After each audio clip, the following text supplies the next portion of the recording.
Hola, buenas tardes. Damos inicio a la sesión número 12 del grupo de estudios de filosofía de la lógica y el grupo de lectura de Logical Manual de Volker Halbach. Estamos en el capítulo 5, la semántica de la lógica de predicado. Esta sesión hemos empezado un poquito más tarde, así que va a durar un poquito menos, pero yo creo que también es adecuado al, a lo denso que se va poniendo el contenido, porque como conversábamos la vez pasada, este contenido se va poniendo más denso, además que el autor propiamente tal, igual lo pasa de una forma como bien generalista, entonces eso quiere decir que eh, no está demostrando cosas, por ejemplo, a diferencia de otros libros de lógica, en donde se demuestran más las afirmaciones acerca o los teoremas lógicos que se van a utilizar. Entonces, este libro es mucho más, está mucho más sintetizado lo que es, en este caso, por ejemplo, la sintaxis o la semántica de la lógica de predicado. Pero yo creo que con los comentarios se va a poder ir entendiendo más, eh, va a ser más ameno.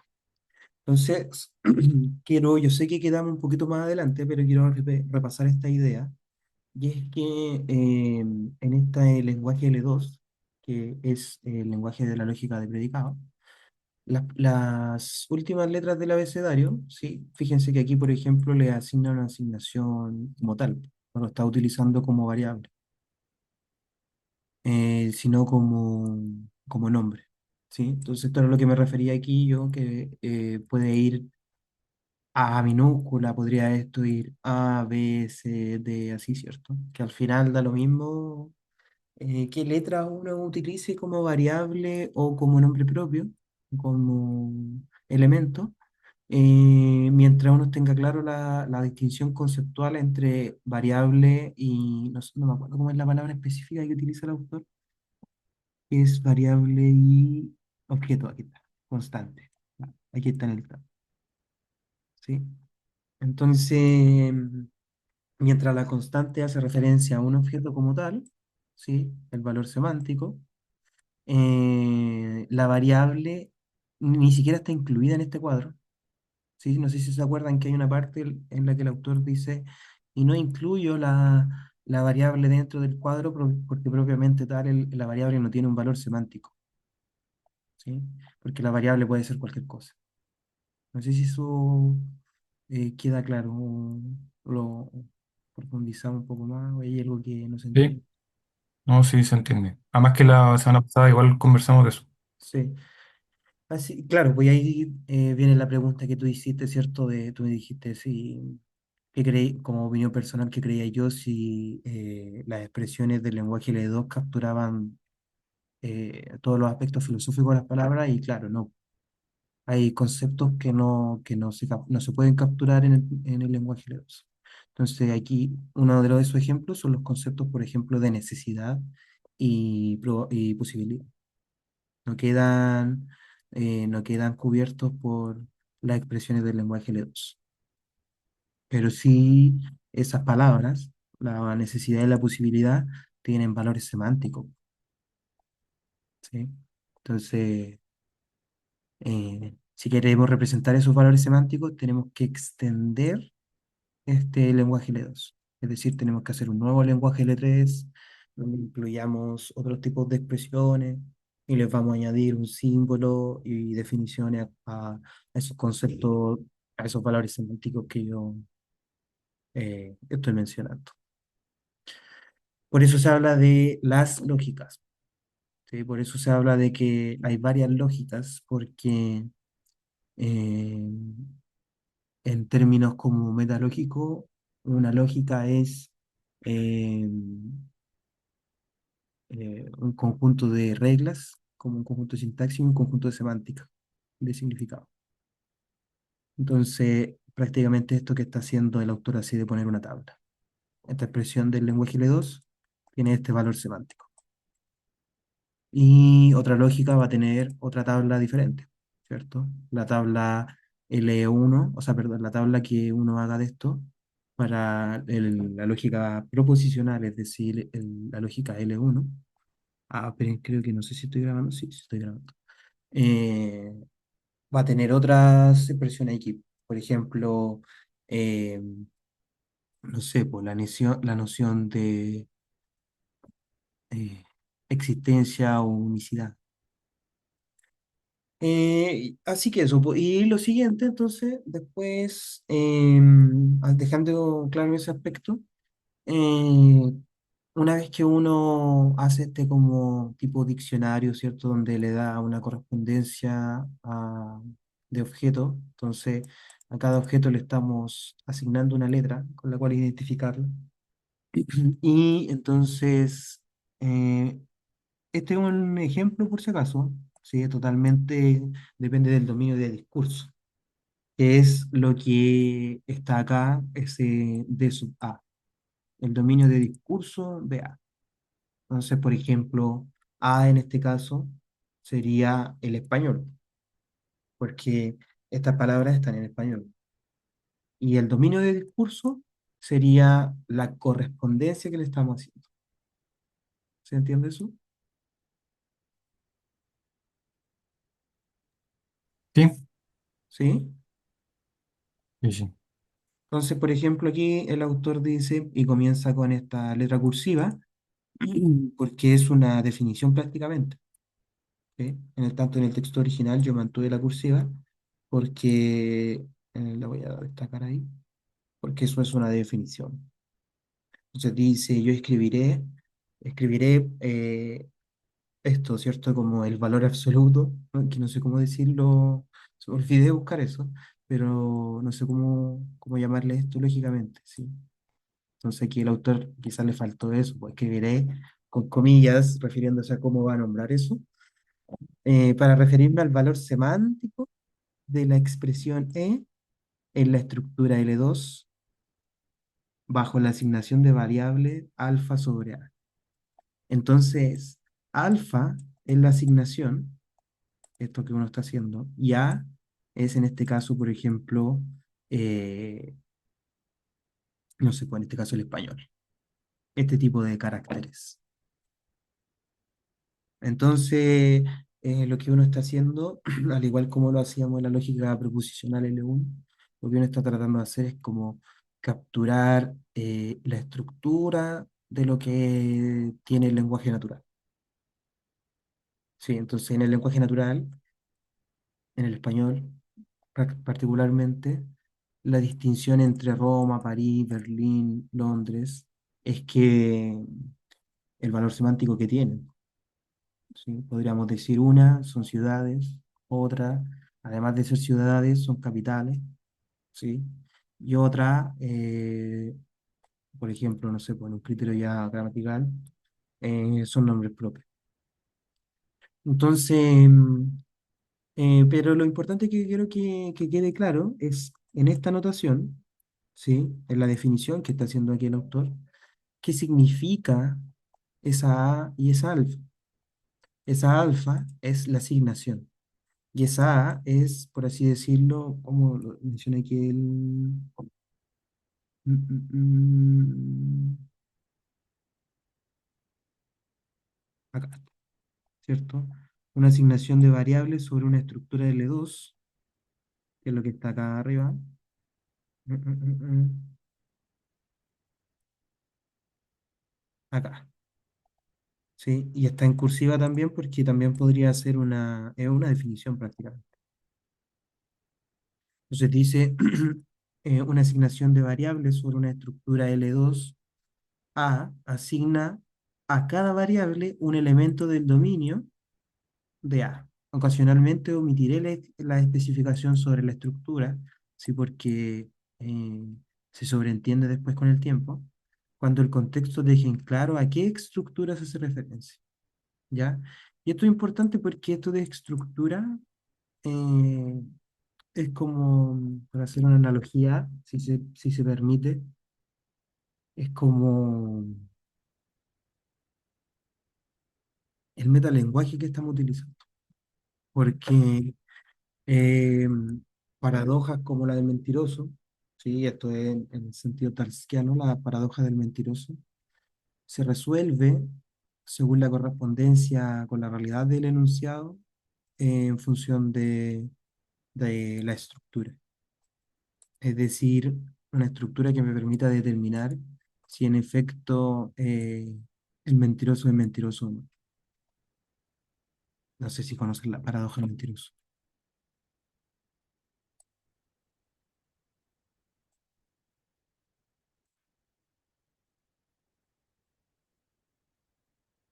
¿Sí? Ah, ya, genial.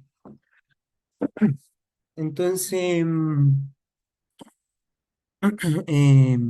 ya, pues voy avanzando. Entonces están estas cuatro dichas, esta definición, sí, estas dos definiciones que están que yo tengo subrayadas aquí, la de una asignación de variable y la definición de esto, eh, que es el valor semántico de una expresión, ¿sí? Sobre A, se desprenden estas seis axiomas, por así decirlo, ¿ya? Porque se desprenden o se dan en función de la definición que da. Entonces, así para cualquier estructura, ¿sí? A, y cualquier asignación de variable alfa sobre A, los valores semánticos de la expresión L2 corresponden a lo siguiente. Entonces, para cualquier constante, ¿sí? Esto va a corresponder, es el objeto del dominio que la estructura A le asigna T, ¿sí? Entonces, fíjense, para cada, en la tabla que tenemos acá arriba, donde se dicen las expresiones del lenguaje L2 y su valor semántico, luego aplica esa definición que dio, la que tengo subrayada, para cada uno de esos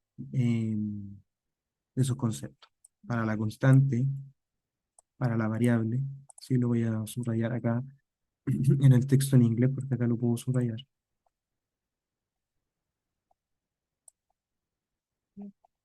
Entonces, claro. Entonces, cada una de estas seis, como yo les dije, casi como axiomas prácticamente, están en función de un objeto de este lenguaje L2, según la definición que está dando de esta operación, entre comillas, valor absoluto de... No sé si hay alguna pregunta con esto. Esto es una de las cosas que el autor explica como definiciones, y que si bien son definiciones, cuesta trabajo la primera vez que uno los ve como digerirlas, ¿ya? Entonces, eh, yo les recomendaría que después cuando estén haciendo unos ejercicios de este capítulo, eh, tomen esto así mismo como lo tengo subrayado y se den cuenta qué es lo que a mí me están pidiendo. Entonces, ¿cuál de estas definiciones yo voy a utilizar?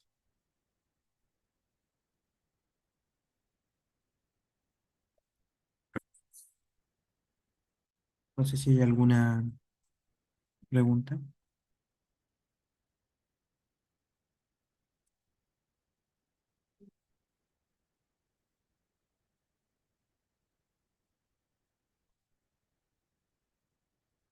¿No por ahora? Ya. Cabe mencionar que a los matemáticos sobre todo les gusta ver estas cosas de forma geométrica.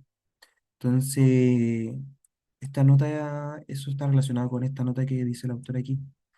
Si se fijan en la nota 3 y está acá eh, cuando él dice and so on para cualquier, y así con cualquier letra de una aridad más alta.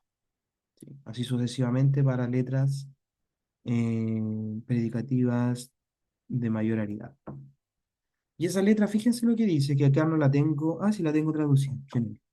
Dice, por tanto, si A es el par ordenado de coma I, entonces para toda constante y para toda letra proposicional predicativa phi, se tiene que el valor semántico de phi bajo la asignación alfa sobre A, eh,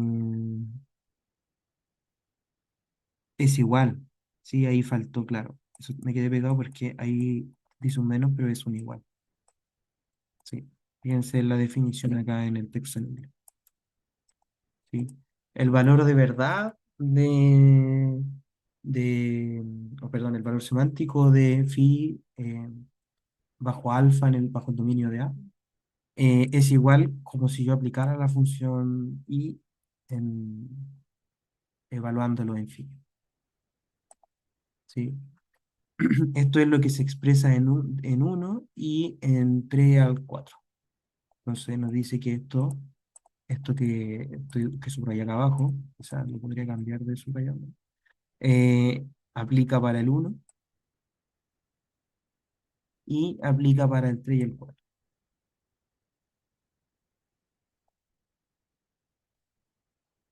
¿sí?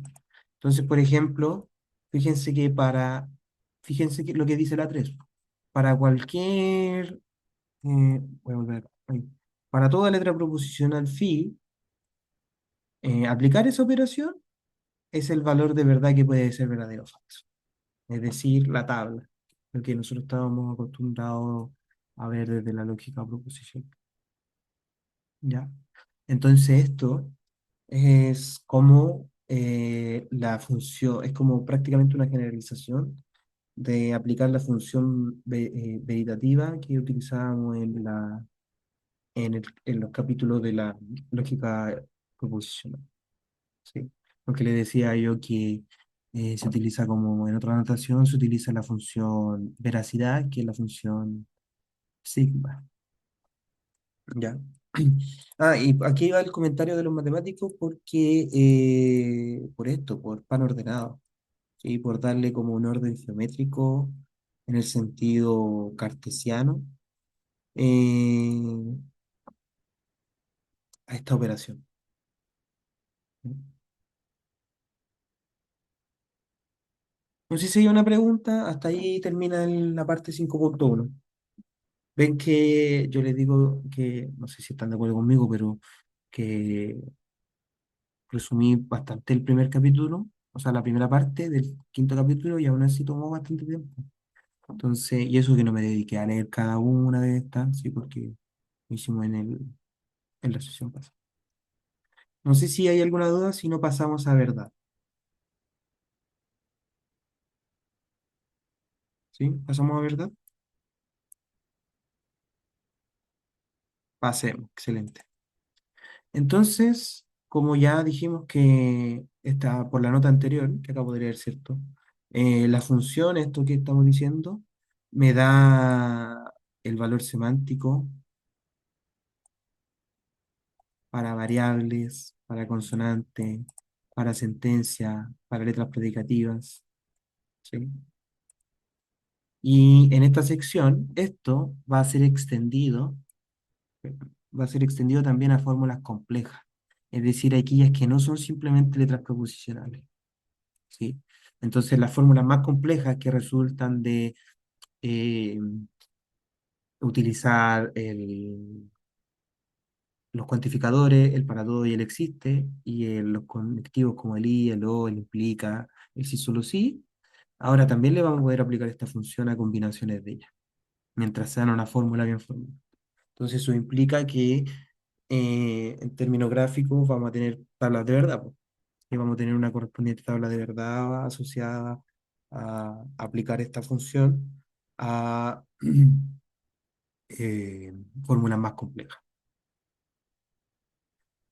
La definición mediante la cual se asignan valores de verdad a las fórmulas con conectivos y cuantificadores será inductiva. Esto quiere decir que lo va a hacer como en pieza de dominó. ¿Ya? Primero va a definir para la fórmula atómica, fórmula que dependen de sí misma, van a ser las definiciones 4.5. Y luego va a definir los valores semánticos de las fórmulas que contienen conectivos y cuantificadores, es decir, va a ir complejizando a aplicar esta función a un dominio más complejo. Cualquier fórmula del lenguaje L2 es verdadera o falsa en estructura L2 eh, bajo, bajo una asignación de variable alfa sobre dicha estructura. Así, para cualquier fórmula phi, se tiene que aplicar esa función que resulta en dos posibilidades, falso o eh, verdadero. que es lo que está aquí. ¿Ya? Y esto es porque la estructura L2, según como la hemos definido, es binaria. Ya da lo mismo aquí lo que usted, como usted quiera nombrar el valor de verdad y el valor de falsedad. Si quiere lo puede nombrar como 0 y 1, si quiere lo puede nombrar con T y F, con V y F, con A y B, con lo que tú lo quieras diferenciar, pero hay una cosa importante que es que te dice esto, pero no ambas, lo que está entre paréntesis, que esto lo volvería a subrayar. ¿Sí? Entonces eso captura el sentido binario, ¿sí? De dos del principio de no contradicción. Y el tercero excluido. Em, no sé si hay preguntas con eso, ¿no? En general, este capítulo lo que va a ir haciendo el autor es como ir extendiendo las cosas que ya definió en el capítulo, no recuerdo si era el 3 o el 2 que era de la semántica del lenguaje LEGO. Entonces, lo que está haciendo en este capítulo es ir como generalizando, ¿cierto? Em,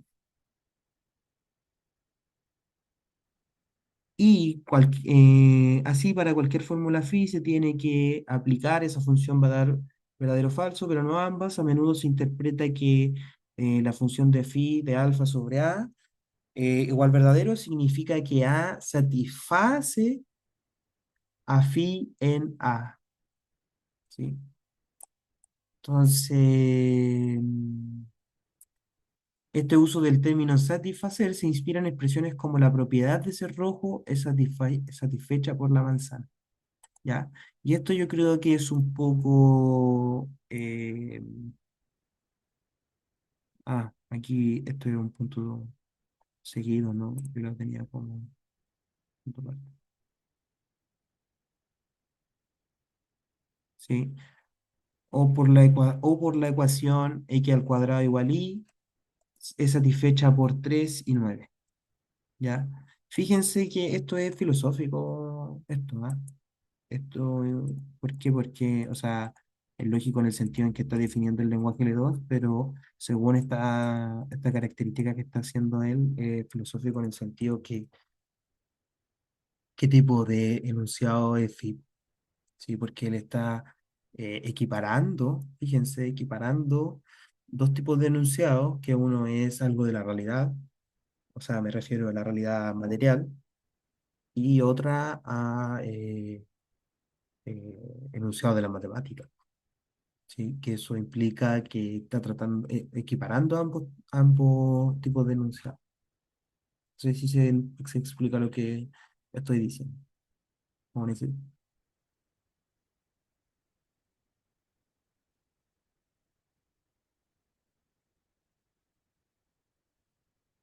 en el fondo, bueno, lo voy a repetir con otras palabras. En el fondo es como decir, eh, la verdad es que tal como Santiago es la capital de Chile, para términos de representarlo lógicamente, es equivalente a un enunciado como decir un triángulo equilátero es aquel que tiene 3 lados. ¿Sí? Entonces eso es como poderoso, po. Es súper poderoso, porque estás diciendo, y ahí viene esa interpretación que tiene Russell, que es una interpretación filosófica, que es el atomismo lógico. ¿Sí? Que en palabras de Russell es sostener que existe un isomorfismo entre las palabras del idioma y la realidad. ¿Ya? Y un isomorfismo es una estructura matemática entre dos estructuras algebraicas. ¿Sí? Eso quizás se pone más complejo, pero por eso voy que esto, lo que subrayé en rojo, tiene un trasfondo filosófico bien importante. Probablemente yo no he encontrado, o al menos la verdad no me he dedicado a ver si manuales de esto que estoy hablando o algo así, pero eh, Russell defiende el atomismo lógico, entonces eso sí que está más que tratado en manuales de la filosofía, ¿ya? Probablemente en el curso de filosofía analítica también de la chefa, que por ejemplo Francisco está en este momento, por eso él no está, porque hay otro grupo de estudio en paralelo, probablemente estén viendo eso del atomismo lógico y qué influencia tuvo en el círculo de Viena, porque suponer, ¿sí?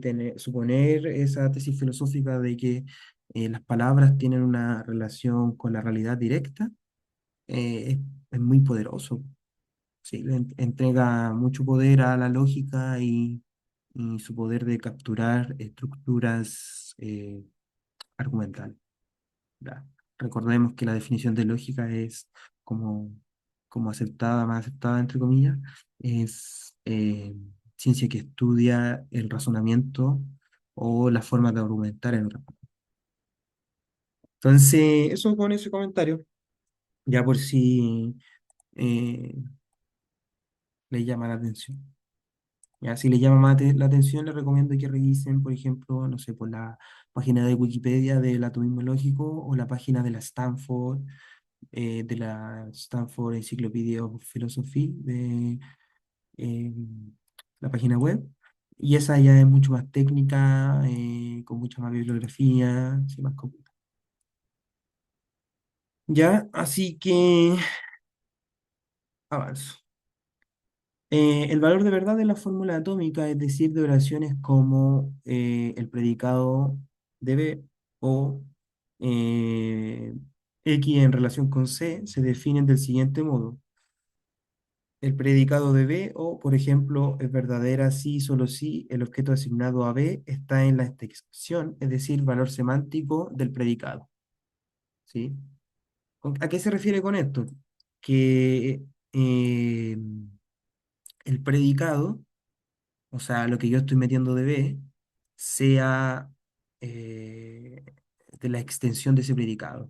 Un ejemplo de eso sería que si tú a un computador le tienes puesto que te reciba un número y tú le colocas una letra, te va a dar error porque no tienen el mismo valor semántico.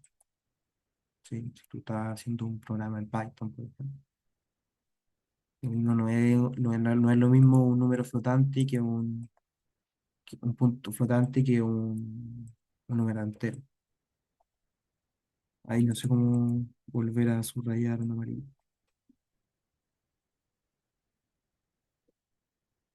No sé si hay alguna pregunta con eso. ¿A qué se refiere eso de la extensión, de que B pertenezca a la extensión de B?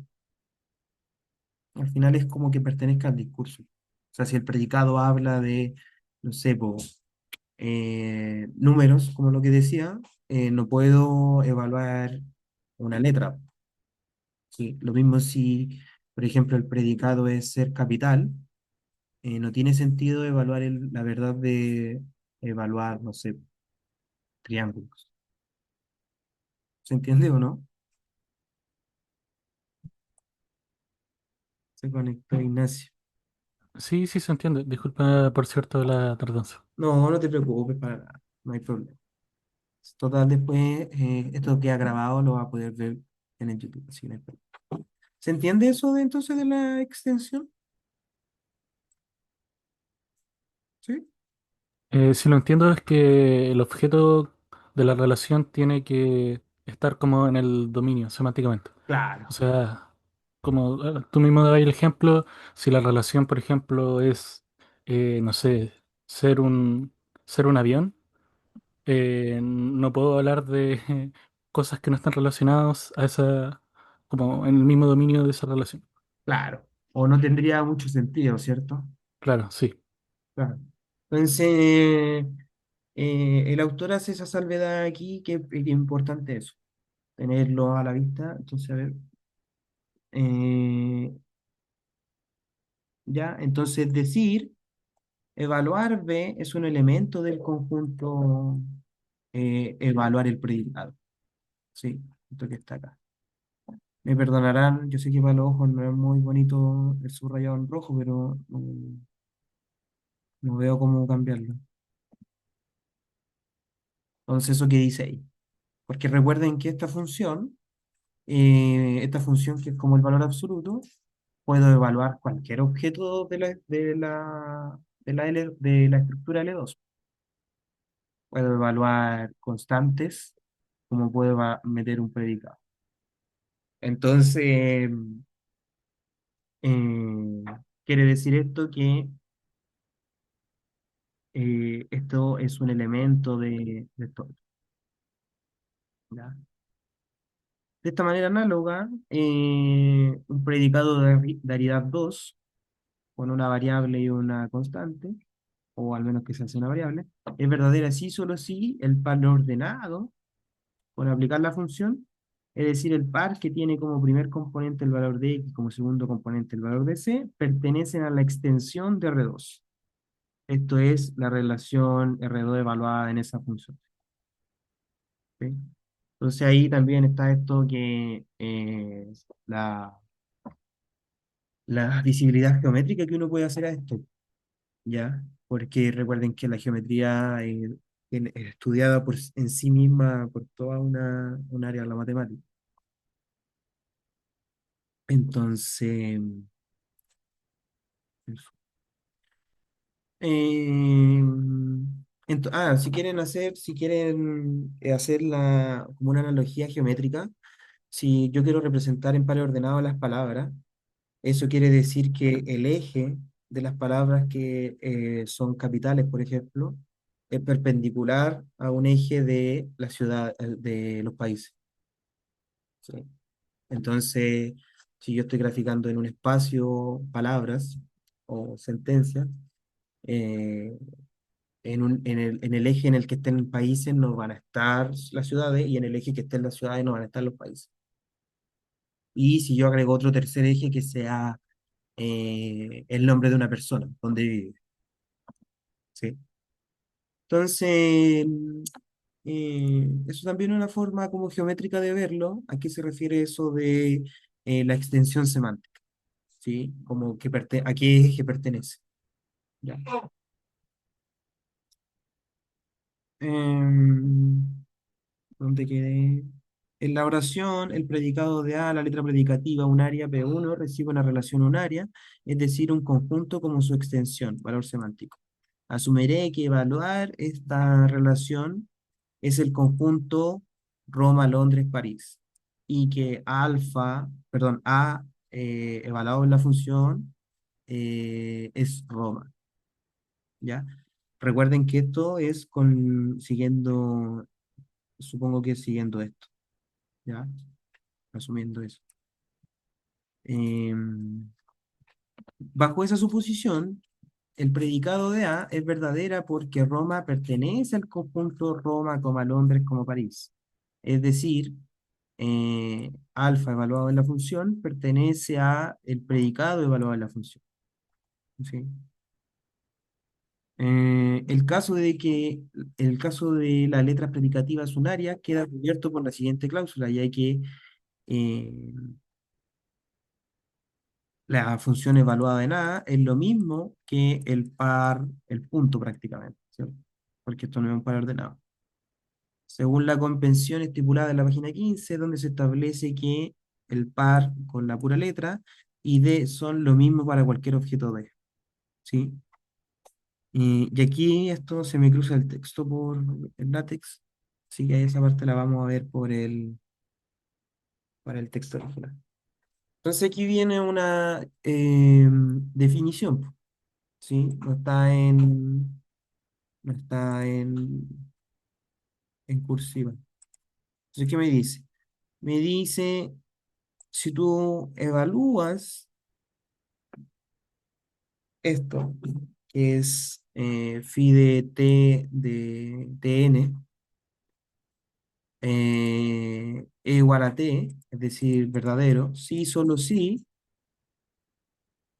el par ordenado, la n tupla, es decir, el par ordenado de eh, n variables, por así decirlo, pertenece a evaluar el predicado en la función también. ¿Ya? Esto es una generalización de lo que está haciendo anterior. ¿Sí? Y esto se debería poder demostrar por inducción.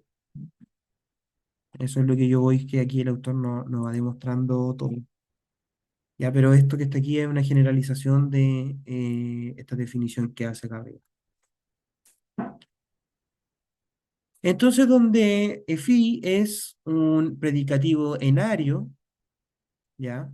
N debe ser mayor que uno o mayor que uno, y cada t1, n es una variable o una constante, ¿ya? Entonces, esto es, como les digo, una generalización de la definición que hizo arriba, que lo hizo con eh, un P1, ¿cierto? Lo que le faltó hacer al autor para demostrar esto, porque por si a alguien le interesa, es hacer el paso inductivo. Es decir, que suponiendo que se cumple para Pn, demostrar que se cumple para Pn más 1. Es decir, tengo que suponer que esto se cumple y mostrar que se va a cumplir para un n más 1, para el siguiente. ¿Ya? Em, Así, esta cláusula determina si una asignación. Ah, aquí dice primera vez que él menciona este término, ¿ah? Eso es de notar, cláusula. Le llama cláusula a esto. Así, esta cláusula determina si una asignación de variables satisface una fórmula como el predicado de A, el predicado de X, el predicado R de X y así sucesivamente en una estructura dada. Si una fórmula se construye mediante conectivos a partir de otras oraciones, entonces puede asignárseles valores de verdad a dicha fórmula en el estilo de la definición para una estructura heredada. ¿Sí? Esto es lo que está diciendo de lo que le decía yo, que está extendiendo las definiciones que ya vimos en la lógica proposicional, en la lógica, en la estructura L1. Por ejemplo, si las fórmulas del lenguaje L2, phi y psi, tienen ambos el valor semántico verdadero, entonces la fórmula phi y psi también deben tener el valor de verdad verdadero. En caso contrario, su extensión, valor semántico, debe ser falso. Así, una asignación de variables alfa satisface la fórmula phi y psi en la estructura L2, si solo si alfa satisface tanto phi como psi en dicha estructura. Sí, esto es una definición también. Ahí está. Sí, ahí. Eh, Esto puede ser expresado por estas dos definiciones que da el autor aquí. ¿Sí? Acá yo me equivoqué, estos no están puestos con otros símbolos, no puse T y F, que son estas. ¿Ya? Entonces, si tú niegas decir no fi, evaluarlo en la función, en esta cláusula, es verdadero, sí, solo sí, no negarla es falso. ¿Ya? Y esto es lo mismo que vimos en el lenguaje proposicional. Recuerden, si P es verdadero, entonces no P es falso. El valor de verdad es eso. ¿Se entiende, no? Que es como una generalización de lo que vimos en la lógica proposicional.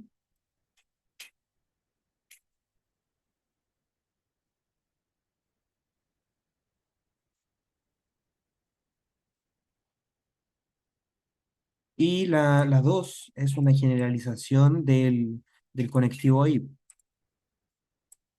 ¿ya? Entonces aquí y ahí dice lo mismo el autor, pues dice estas cláusulas se generalizan para los conectivos o implica el sí solo sí, ¿ya?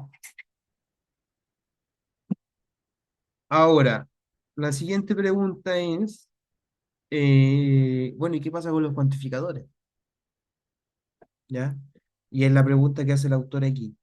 ¿Cuándo debería una asignación de variables alfa satisfacer esta fórmula en la estructura A? Ahí la fórmula es esta, ya que ¿cómo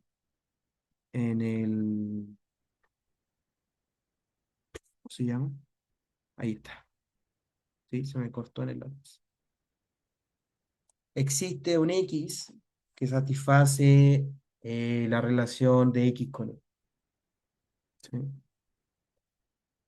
Entonces, por ejemplo, no sé, pues esa relación podría ser, si mi padre es Juan, existe un elemento que cumple la relación de ser hijo de Juan. Y ese X, bueno, siendo Y Juan y X una variable, y ese X soy yo, porque yo soy hijo de Juan. ¿Sí? Entonces, eso, esta idea, ¿cómo eso va a ser verdad? ¿Cuándo va a ser verdad? ¿Sí? Entonces, aquí el autor lo explica. Uy, ¿qué pasó aquí? Ah, ¿me falta una parte o cómo fue? Ah, claro, me falta una página. Em, Capaz que ni la leí entonces, ¿sí? Porque justamente yo iba a decir, se entiende, se está soltando cosas, pero se subentiende entonces. Leamos la definición, la 4 o sea, la 8. Dice, ¿por qué 8? Porque aquí hizo 2, ¿cierto? Y está diciendo, acá dice que eh, la 4 a las 6 van a ser los conectivos, ¿sí? Entonces la 7 es el para todo y el 8 es el existe.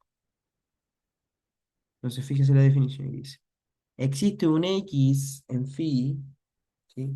Donde phi es un predicado de tal, tal, tal, ¿ya? Va a ser verdadero si solo si existe una asignación de variables beta que difiere de alfa a lo más en lo que se asigna a x, tal que bajo la interpretación beta es verdadero. ¿Sí? Em, ¿Qué quiere decir esto? ¿Sí? Dice, esta condición también puede leerse como A alfa satisface, existe un X para phi, o existe un X en phi, es verdadera en A bajo alfa, ¿ya? Yo sé que esto puede sonar chino, ¿sí?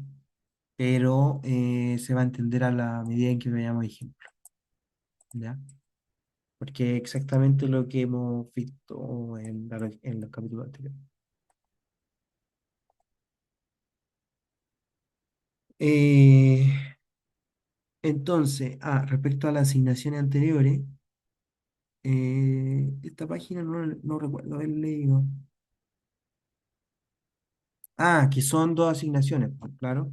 Sí, entonces la alfa y la beta que nombro abajo son estas.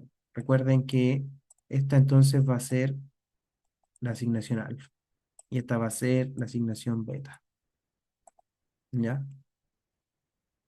Fíjense que entonces para cada variable, eh, o para cada letra, mejor dicho, se le asigna un nombre diferente. Entonces podemos decir que esa letra griega que está en el superíndice de la función es el diccionario o la tabla de diccionario de nombres propios. Entonces, esto quiere decir que nosotros podemos ahora evaluar expresiones más complejas. Aquí me falta una expresión, parece, que es esta que está acá.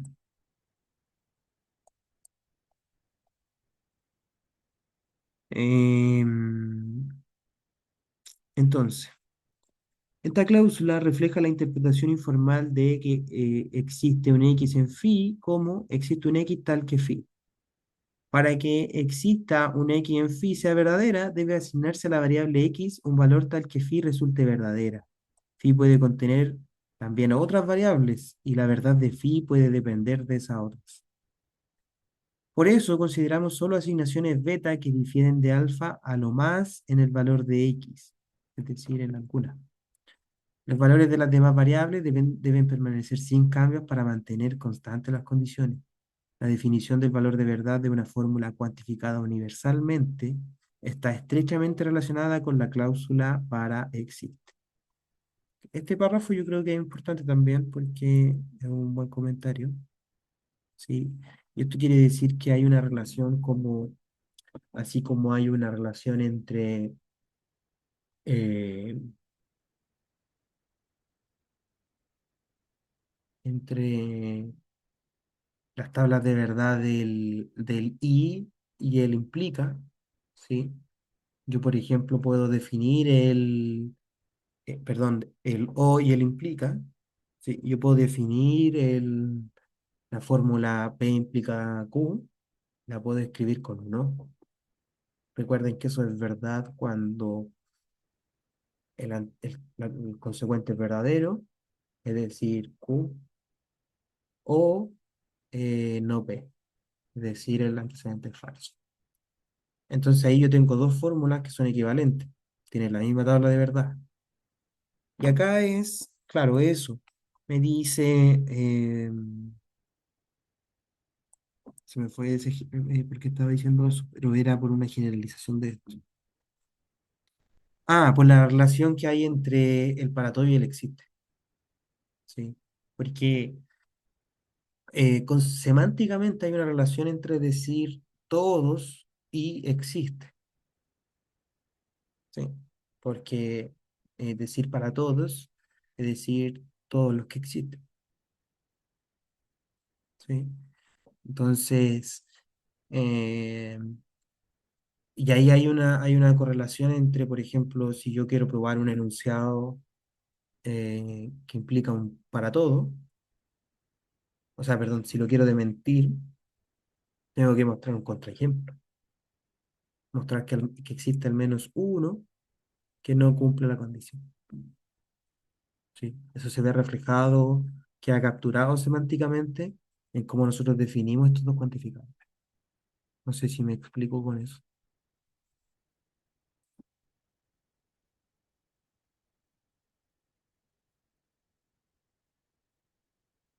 ¿Puedo dar un ejemplo? eh,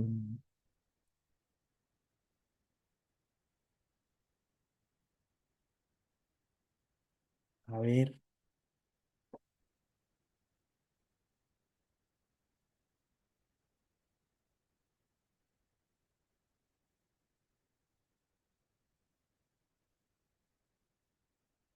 Ah, ya. Por ejemplo, si yo digo un enunciado como todos los triángulos equiláteros, o perdón, todos los triángulos rectángulos tienen sus dos catetos iguales.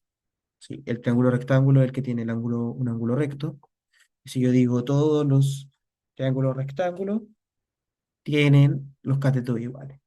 Los catetos son los lados que están al lado del ángulo recto. Y ese enunciado es falso.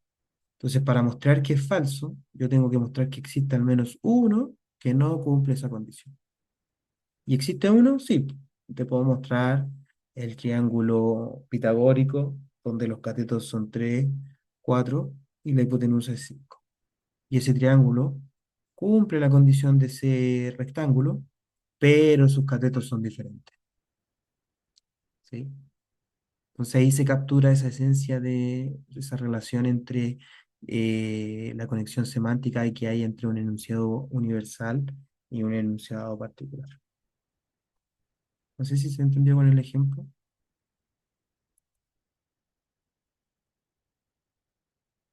Lo mismo pasa cuando uno dice enunciados como de regla universal, ¿por cierto? Por eso se dice que la ciencia es falseable, que los enunciados son universales hasta que aparece un contraejemplo, ¿ya? Eh, Luego el autor nos define, entonces, nos define 5 y 7 o perdón, 7 y 8 que es la definición de aplicar esta definición a enunciados con el cuantificador existencial, que es el 8 y el cuantificador universal, que es el 7. ¿Sí? Entonces aquí dice, ¿sí? El 7, no sé dónde me quedé ver, acá está. Entonces el 7 me dice que aplicar el para todo v en phi Va a ser verdadero si, solo si existe una asignación beta. Para toda asignación de variables beta sobre A difiere de alfa a lo más en B, en V, perdón. ¿Sí? Ahora reuniré todas las cláusulas en una definición de satisfacción. Dada una estructura L2, esta definición determina para cualquier asignación de variable alfa y cualquier fórmula L2 si alfa satisface phi en A. Es decir, ¿sí? Recuerden que aquí en la traducción tengo mal el símbolo, pero verdadero o falso. ¿Ya? Y de nuevo, esto captura o representa la idea de que estamos trabajando con una lógica binaria, ¿ya? En una lógica binaria esto también se va a, o sea, no binaria, por ejemplo, esto no se va a cumplir así, sino que podría ser, por ejemplo, tres opciones, ¿cierto? Un 1, un 0 y un medio, o un verdadero o falso indeterminado, o podrían ser infinitos valores de verdad, ¿ya? Em, Eso. La definición 5.2 es la definición de satisfacción. O, em, y son estas, dice, supóngase que A es una estructura de L2. ¿Ya? Alfa es una asignación de variables sobre A. Entonces, en este caso, por ejemplo, A es el español, alfa es la asignación que les damos a los nombres. ¿Sí? Phi y psi son fórmulas del lenguaje L2 y v es una variable. Para una fórmula phi se cumple que eh, la cláusula de phi de alfa sobre a es igual a verdad o falso. ¿Sí? Las fórmulas que son letras o racionales reciben los siguientes valores semánticos y da las definiciones. ¿Sí? Da las definiciones, da esta extensión que yo les decía de la lógica proposicional. Entonces, si ustedes van al capítulo ahora de la semántica de la lógica proposicional, que es lo que yo les recomiendo cuando, si es que revisan esto después o el apunte en otra ocasión, comparen. Fíjense que la definición de satisfacción para en la estructura L1 va a ser igual a esto, pero no va a tener estas dos. ¿Ya? Porque la diferencia, lo que diferencia a la estructura L1 de la estructura L2 es la incorporación de estos dos cuantificadores, el cuantificador universal y el cuantificador exponencial. Entonces, por así decirlo, extendemos la semántica misma de la lógica. Em, Eso, chicos, yo creo que si lo dejamos hasta acá está bien, hemos conversado harto, podemos dejar unos minutitos si tienen preguntas. Yo les dije que este capítulo íbamos a avanzar lentito porque es denso, yo sé que si no están acostumbrados marea un poco la notación, hay que mirarlo de nuevo y todo eso. Así que por favor pregunten lo que sea.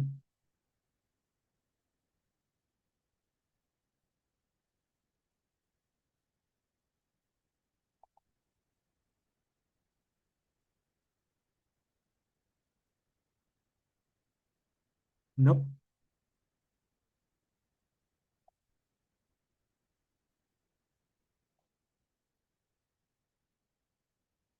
ya. Entonces lo dejamos hasta acá, pues chicos. Muchas gracias por la participación. ¿No tienen preguntas? Ah, ya. Revísenlo, po. Invito yo sé que esto no queda claro la primera, así que revísenlo con calma eh, y traigan preguntas, po. Y así, si no avanzo más rápido, asumo que leyeron el texto, que lo entendieron. ¿Sí? Yo no sé si están leyendo el texto antes o después de la sesión, pero me van contando.